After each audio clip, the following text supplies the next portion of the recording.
Modior in the headlines, Britain's first and only female Prime Minister has died of a stroke, aged 87. Margaret Thatcher was the 20th century's longest continuous occupant of Downing Street and is being remembered as the Iron Lady who dominated a generation of politics.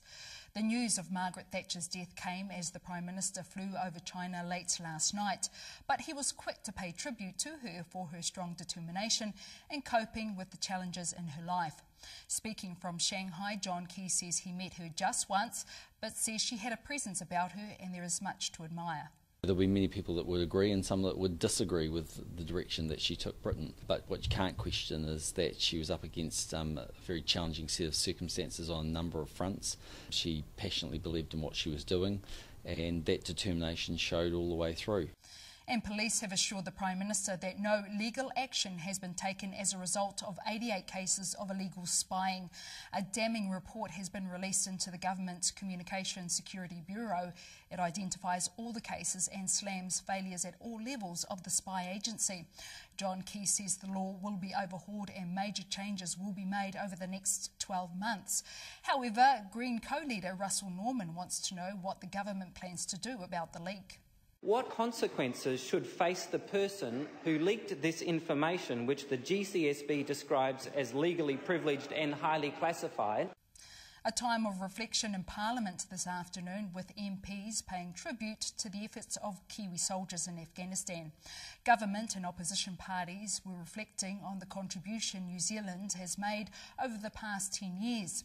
Deputy Prime Minister Bill English has remembered the 10 soldiers who have lost their lives fighting there.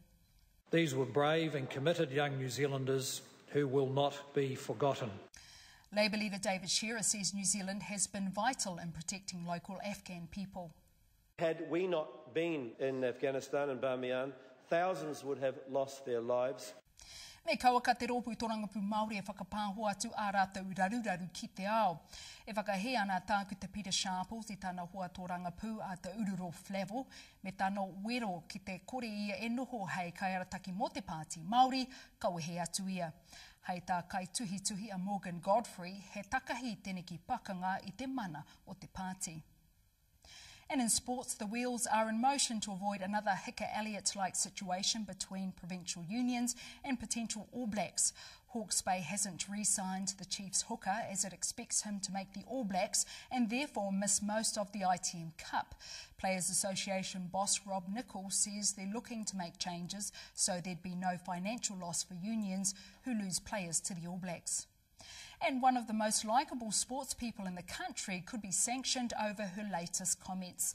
Magic shooter Irene van Dyke suggested the West Coast Fever defenders got away with murder, claiming their defence was the most physical she'd come across in her entire career in their ANZ Championship match on Sunday. ANZ Championship General Manager Andy Crook says they will be reviewing the comments. And finally, revenue from filmmaking in New Zealand has surpassed the $3 billion mark.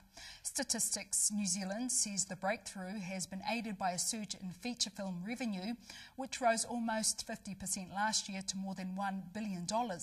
Spokesman Hamish Hill says 40 feature films were completed in New Zealand last year, 5 more than in 2011. He says when they're not making films, New Zealanders love to watch them. Koe rā ngā karere matua mai te whare kōrero o Rima, no hora mai.